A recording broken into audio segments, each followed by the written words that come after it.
Class 9th के बच्चों का मैं स्वागत करता हूं। आपका जो चैप्टर चल रहा था वो था सिविक्स में डेमोक्रेसी, व्हाट एंड वाई। तो हम लोग बहुत सारे पॉइंट्स पढ़ चुके थे, जैसे एसेंशियल फीचर्स ऑफ डेमोक्रेसी। इसमें हम लोगों ने इलेक्टेड रिप्रेजेंटेटिव के बारे में बात की थी, फ्री एंड फेयर इलेक्शन के बारे में बात किया था, यूनिवर्सल सफरेज के बारे में बात किया था, right to contest elections and rule of law.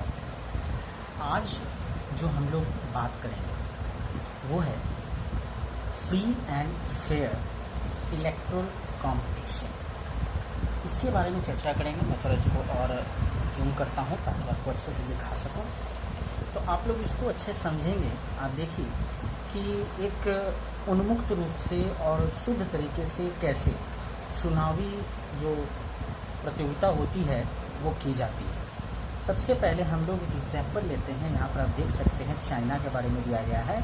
In countries like China, elections are regularly held after every 5 years for electing the country's parliament called Quangu Venim Dalbiu Daho National People's Congress। मतलब जो चुनाव होते हैं China में वो हर पाँच वर्षों में होते हैं, और जो वहाँ का पार्लियामेंट जो है, यहाँ पर लिखा हुआ देख सकते हैं कि for every 5 years for the electing the countries parliament. तो वहाँ कंट्री पार्लियामेंट के कंट्री के पार्लियामेंट का नाम ये है, और यहाँ पर आप देख सकते हैं this is called as the National People Congress. अब इसी का एग्जांपल क्यों दिया गया आप इसको समझें। It has the power to appoint the president of the country, है ना। मतलब कि इसके अंदर इतनी शक्ति होती है कि यह राष्ट्रपति तक की नियुक्ति करता है। ठीक है, we are talking about National People's Congress from China, ठीक है ना। But before contesting the election, लेकिन जब चुनाव होने वाले होते हैं उसके ठीक पहले, a candidate needs the approval of Chinese communist party. तो जो प्रत्याशी होता है उसको अप्रूवल चाहिए होता है चाइनीज कम्युनिस्ट पार्टी के द्वारा, तभी वो चुनाव लड़ सकता है। The government is always formed by the communist party. वहाँ जो सरकार बनाई जाती है वो कम्युनिस्ट पार्टी ही मतलब बनाती है। No one else has a chance. किसी और दूसरे को, किसी और पार्टी को या किसी और को चांस नहीं दिया जाता है। अब आते हैं, बात हम लोग करते हैं, देखिए यहाँ पर मैक्सिको की। Mexico also holds election after every 6 years to elect the president, it's president. Until 2000 every election was won by the party called PRI, Institutional Revolutionary party.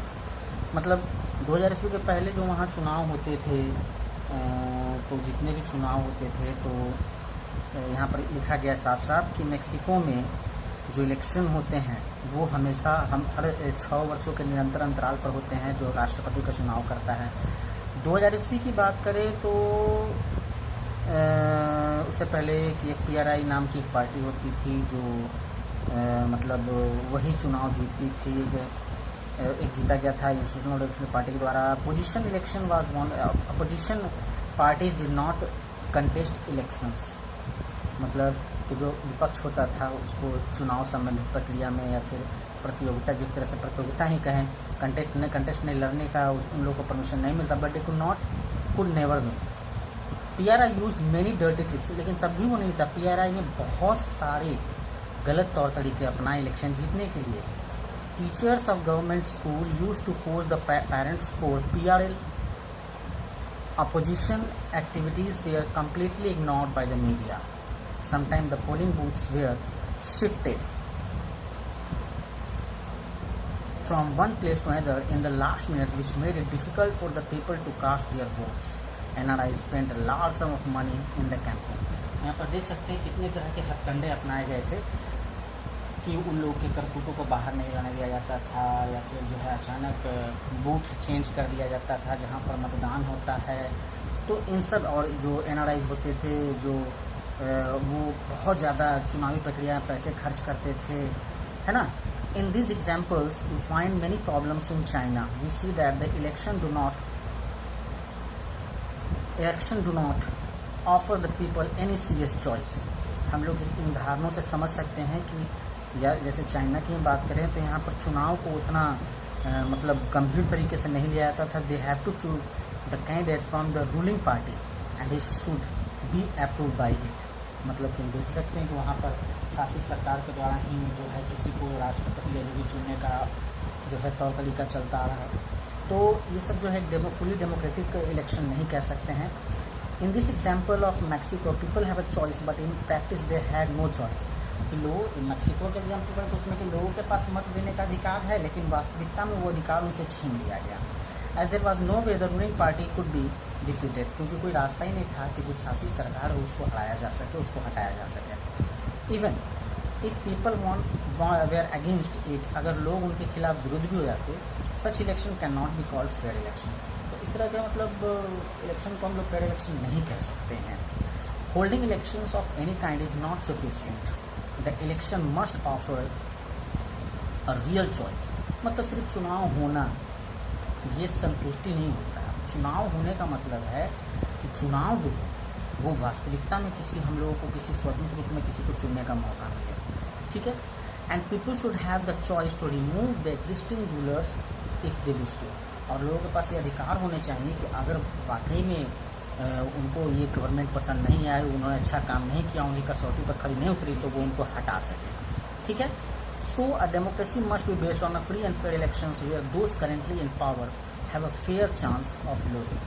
तो इससे क्या होता है ना कि जो लोकतंत्र होता है ना वो आधारित होता है फ्री एंड फेयर इलेक्शन पर, जहाँ पर उसको जो शासित सरकार होती है उसको डर होता है कि वो हार भी सकती है, और अगर वो गलत काम करती है, अच्छा काम नहीं करती है। देखिए, हमने एक बात बोला था आपको कि आप इसको ज़रूर पढ़ेंगे, द केस ऑफ जिम्बाब्वे। बार बार मैं बोलता रहा हूँ और थोड़ा धीरे लेकर इसे चल रहा हूँ कि आप इसको ज़रूर पढ़ें। आप लोग सबसे पहले आप लोग क्या करें, इसका स्क्रीनशॉट लें प्लीज़। सभी बच्चों से मेरा आग्रह है कि इसका स्क्रीनशॉट लें।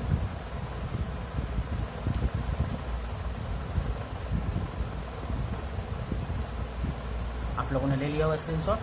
अब मैं इसको थोड़ा और आगे बढ़ाता हूँ और नीचे करता हूँ, बस यहाँ तक का आप स्क्रीनशॉट ले लीजिए।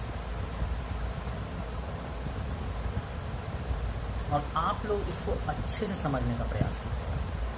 इसमें जो वर्ड प्रॉब्लम होते हैं उसको अंडरलाइन कीजिए, उनका हिंदी निकालिए, उनको समझने का प्रयास कीजिए प्लीज़। इससे आपका एक जो फ्रीक्वेंट माइंड है ना, वो मतलब जो भी काफ़ी लिमिटेड वे में काम कर रहा है वो बहुत अच्छा काम करेगा, आपको समझ में भी आएगा। ये जो लेसन है वो डेमोक्रेसी बेस्ड है, और कुछ ऐसे एग्जांपल्स लिए गए हैं ऐसे कंट्रीज़ के जो डेमोक्रेटिक रूल को फॉलो नहीं करते हैं। तो ये आप ज़रूर पढ़ेंगे, इस पॉइंट को आप लोग ज़रूर पढ़ेंगे। The case of Zimbabwe coming in the point as a rule of law and respect for rights, ठीक है। ये पॉइंट आप लोग स्क्रीनशॉट लेकर रख चुके होंगे। मैंने इतना देर आप लोग के लिए समय दिया और इसको ज़रूर पढ़ेंगे, ठीक है। अब यहाँ से आप देख सकते हैं, यहाँ लिखा हुआ है वाई डेमोक्रेसी, लोकतंत्र क्यों, है ना।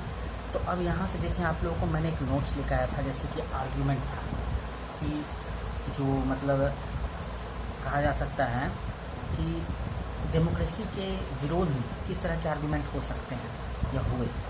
तो ये 7 से 8 पॉइंट में है, आप यहाँ देख सकते हैं, ठीक है। तो हम लोग इसको अच्छे से जानेंगे तब जब हम लोग इसको पढ़ेंगे, ठीक है। आप ये पढ़ेंगे, उसके बाद आपको समझ आएगा, ओके। तो आप लोग इसको समझें, ठीक है। और मिलते हैं हम लोग अगले क्लास में। Thank you.